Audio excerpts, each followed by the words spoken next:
Zdravo svima, danas ćemo praviti nešto malo drugačije. Sadit ćemo luk, a za taj projekat će nam biti potrebne flašice od vode koje ćemo ovako da isečemo pri vrhu.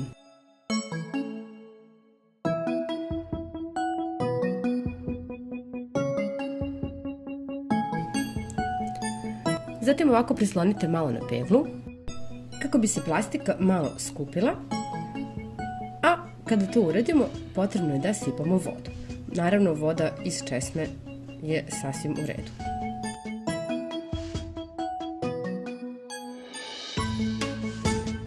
Stavit ćemo beli luk. Ovaj jedan luk je malčice proklijao u frižideru. Potrebno je da ga malo oljuštite i da stavite ovako. Ovaj je proklijao jedan, pa sam mislila baš da ga iskoristim, zato mi je pao na pamet ovaj ceo projekat, ovaj drugi nije. Sad, pošto sam ovde malo više isekla i ne može da stane luk, a ukoliko se to i vama desi, isecite ovaj vrh flaše, pa ovako stavite jedan deo na drugi. Možete ponovo malo peglom ovako da bi se plastika pokupila ka unutra. I evo ga, sipajte vodu, stavite luk. I sad ću vam pokazati po danima. Ovo je prvi dan kada sam stavila luk, stavila sam ga kod prozora i tu je stajao sve vreme. Ovo je prvi dan.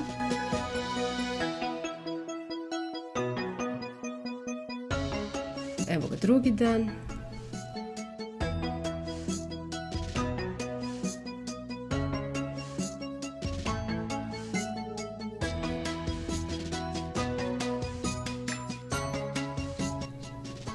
Treći dan.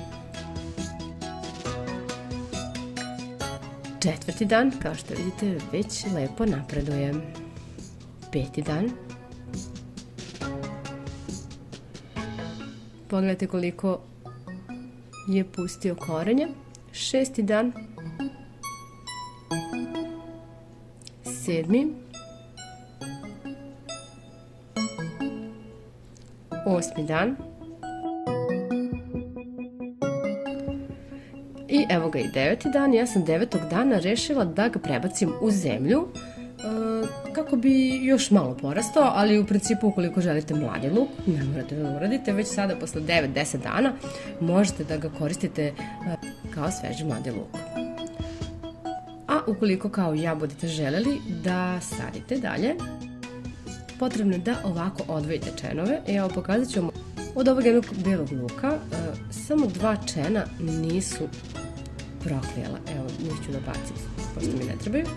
Ostatak ću posaditi u saksiju. Naravno, ukoliko imate baštu, su još bolje. I vrlo brzo ćete dobiti malo veći, krupniji mladi luk. Ili, ukoliko ostavite do kraja da sasvim sazri, dobit ćete glavice belog luka.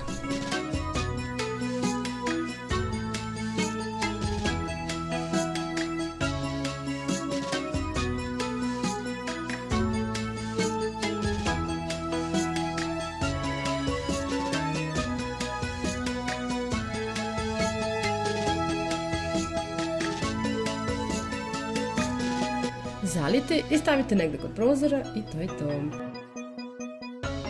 Nadam se da će se dopasti ovaj video. Puno vas pozdravljam i pišite mi ukoliko ste isprobali i vi da posadite beli luk. Ćao!